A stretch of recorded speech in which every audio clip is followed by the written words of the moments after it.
Cancer, welcome to your March 2018 Tarot and Astrology reading with me, Anushka.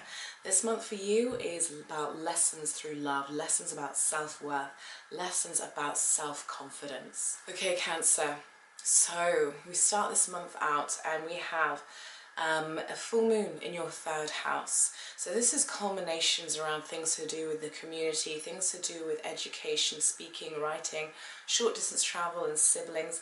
But it's actually making a grand trine between your 7th house and 11th house, Saturn in your 7th house and Pallas Athena in your 11th house. And Pallas Athena is about pattern recognition, it's about creative intelligence, it's about success. And so I quite like this trine for you because I feel like you might be seeing yourself feeling quite, you might be feeling rewarded, or you might be rewarded as a result of work that you've done, or just you might just feel really appreciated for who you are and feel successful within your relationships, because the 11th house, 7th and the 3rd, they're about our relationships. It's about our community, our peers, our one-to-one relationships. So I see you feeling a sense of fulfillment, and perhaps even receiving some sort of recognition. Now, the only downside to this full moon is it makes on the same day we've got a lovely trine between Mercury in Pisces and Jupiter in Scorpio, so between your 5th house and between your 9th house. So that's also lovely supportive energy too. But the only downside I'm really getting is that this full moon is going to be opposing Neptune in Pisces. So it can go one of two ways, depending on what's going on with you. There can be feelings of with Neptune, there can be feelings of victimhood and feelings of powerlessness, and this is where we might feel a little bit paranoid, or we might feel like people are against us, we might feel like a victim of certain circumstances, and it can make us very emotionally sensitive. So just be aware of that, Cancer. You are a water sign, you are one of the more sensitive signs. Do what you can. I would go with the earth energy. Do what you can to support yourself and ground yourself. So if that means getting early nights, eating really well, just looking after your body, looking after the earth element of you, the physical element of you, so that you don't get too caught up in any of the watery energy that could possibly play out quite negatively. It's best to be grounded, be direct, be honest, and avoid at all costs, anything to do. I would say this whole month, and in general, this whole month, I would really like you, Cancer, to stay out of gossip, stay out of talking about other people, especially on the job. This is something to be very, very careful of, because I feel like these energies might be going on around you, and if you get drawn into it, you could really get yourself involved in something that you just don't want to. So try and keep yourself as clear, direct as possible, and stay out of anybody else's business, and keep grounded. So it can play out one of two ways, this full moon. I mean, there's a positive side to it and there's a negative side to it, just like anything. But all in all, I think if you stay grounded and if you maintain your, Cancer, you're so sensitive to the needs of others and so mindful of others. If you maintain that integrity that you have, this should see you starting this month out just fine.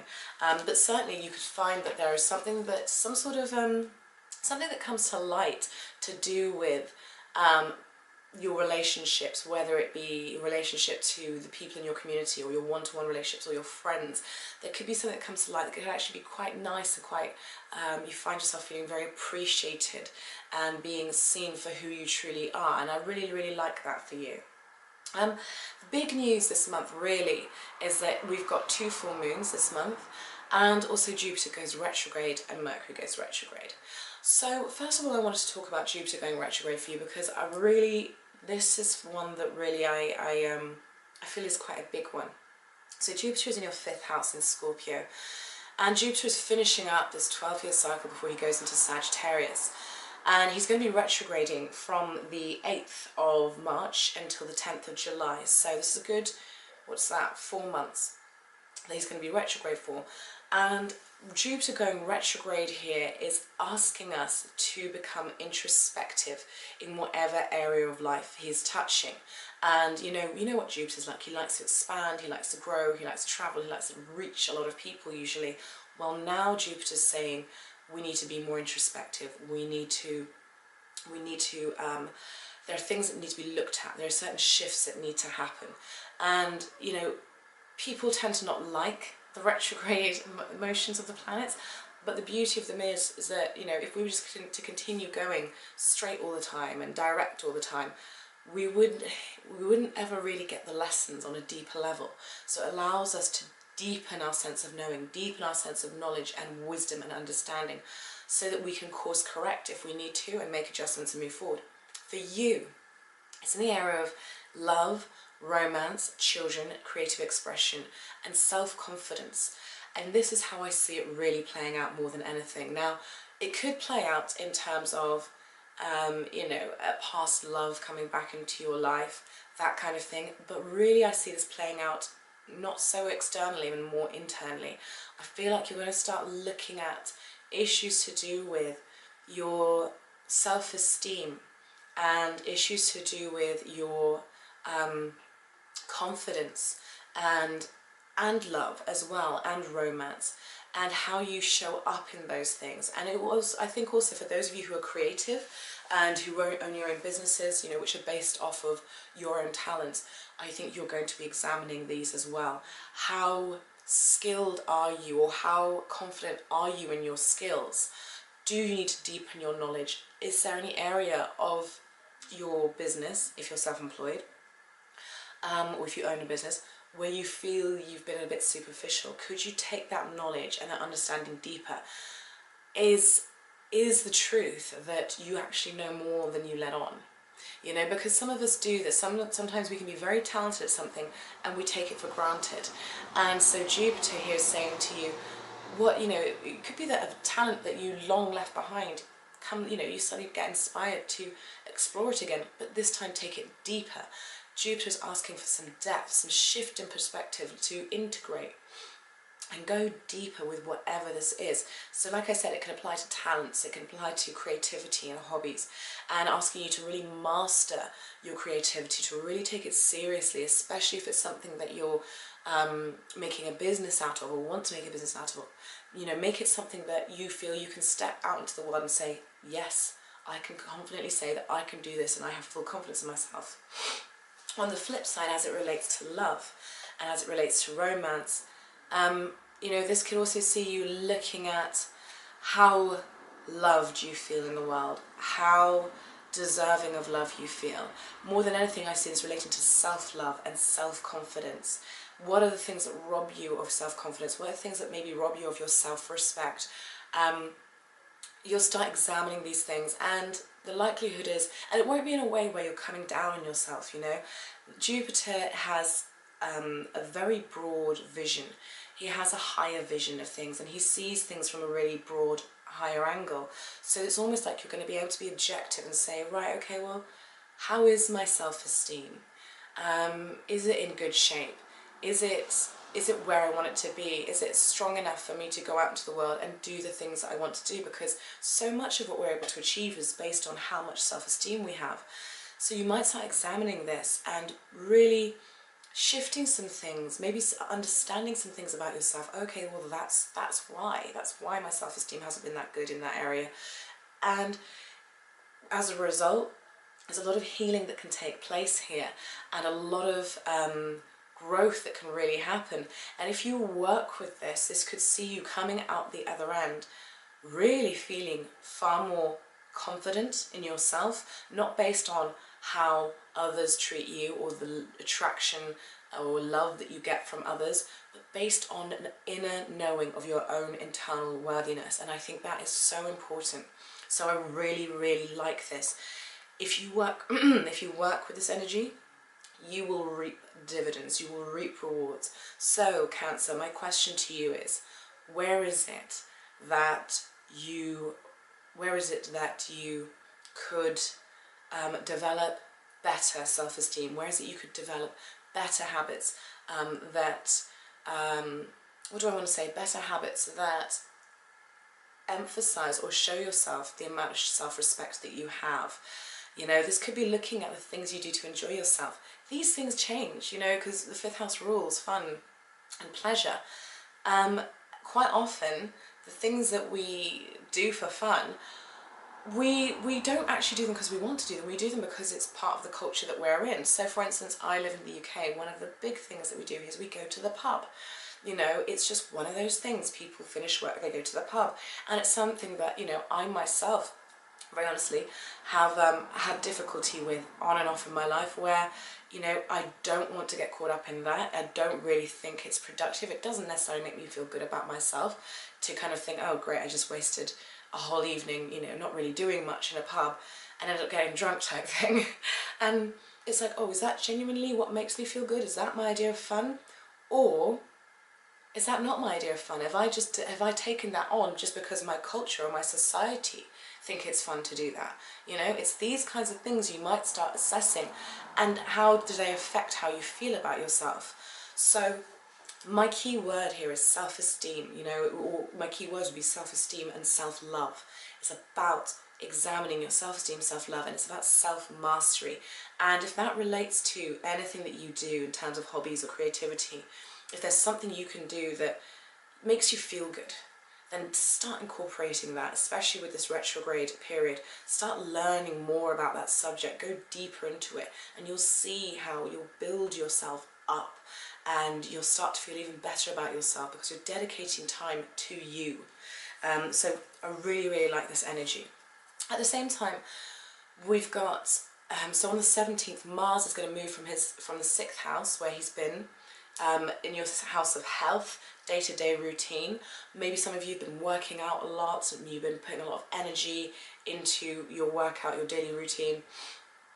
Some of you may have been injured from working out too hard. Also, you know, you might have had some health problems, maybe slightly flare up. He's going to move out of there, so because Mars, he inflames things, so he's going to move out of the 6th house. So in a way that'll be quite nice, because it takes the inflammation away from the body and away from the health. So, you know, it opens up to easier energy. And he moves into the 7th house with Pluto and Saturn there, your 7th house of one-to-one relationships. And this to me is almost like, it just totally makes sense when we think about how Jupiter is asking you, how confident do you feel, how much love do you give yourself, how much self-esteem have you got. Well, this is directly linked to your personal relationships, because you can't show up as who you truly want to be or who you truly are when you don't feel good about yourself. So you see now where the energy is playing out in your 5th house and your 7th house of romance, self-love, confidence, fun, creativity, and partnership. So I find that really, really interesting, and I like that for you. With Mars moving into the 7th house, you know, you might feel driven, or you'll feel driven to be with people, drawn to be with them. At the same time as well, there can be danger of conflicts arising or ego clashes in one-to-one business partnerships or romantic partnerships. So just be aware of that.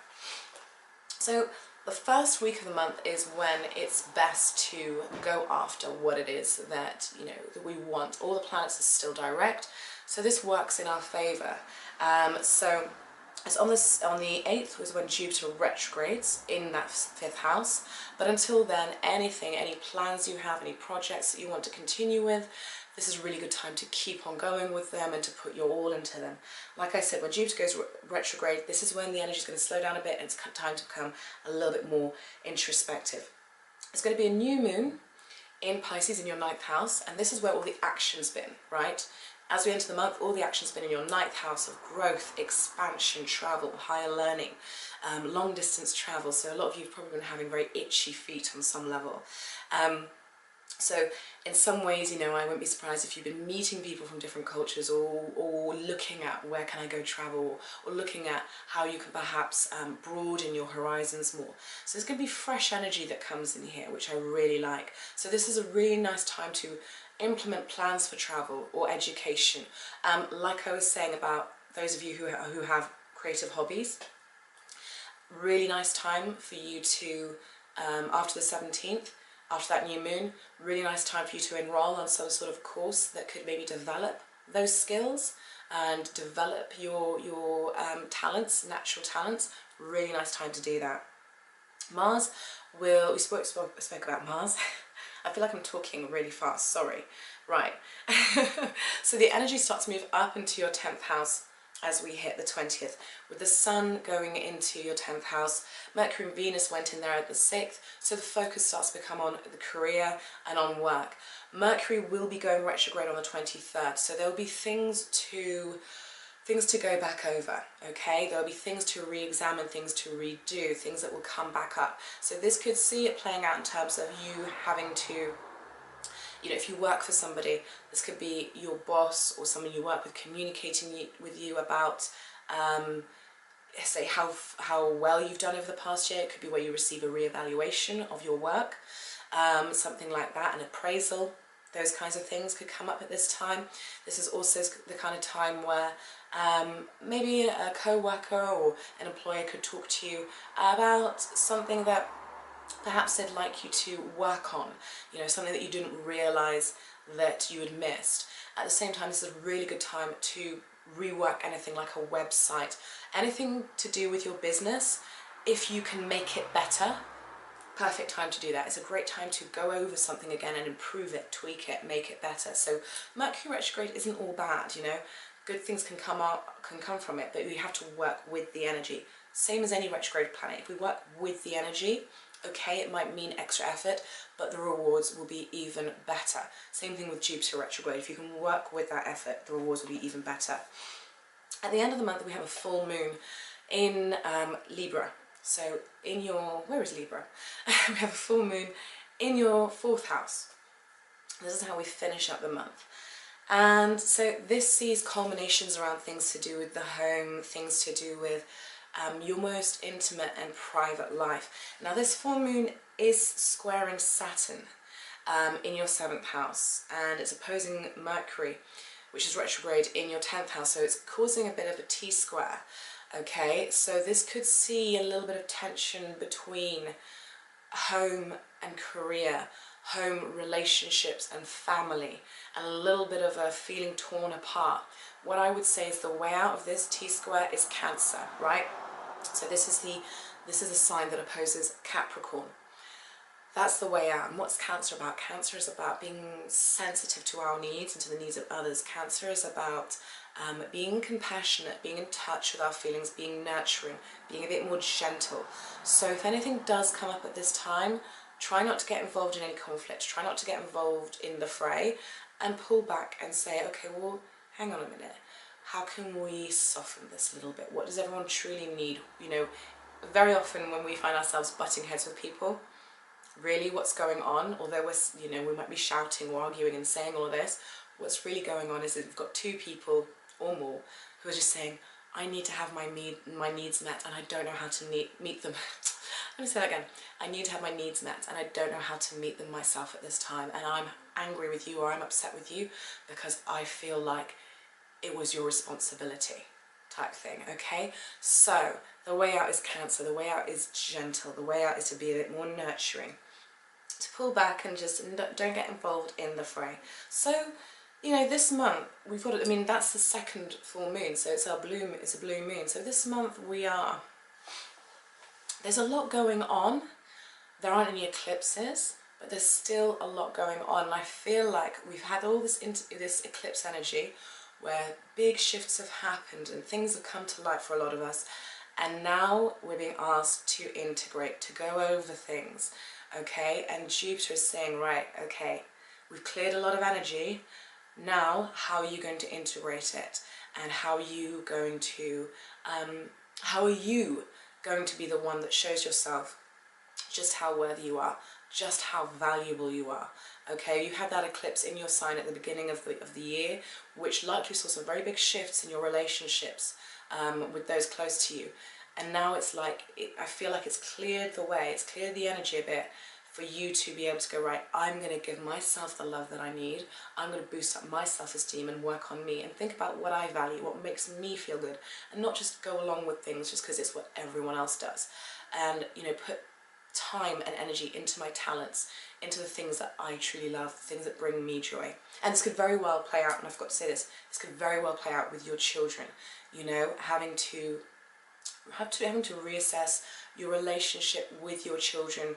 Perhaps the role that you have to take on now is slightly different. Perhaps you have to be mum and dad for whatever reason, you know, so it'll be looking at that as well.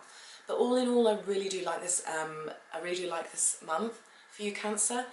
Just work with the energy and try and detox, keep detoxing, keep decluttering, keep simplifying and healing, and try not to get involved in negative thinking or depressive thinking, because that's my only worry for anyone this month, especially the water signs. It's just try not to get involved in any negative thinking with that Neptunian energy that's around.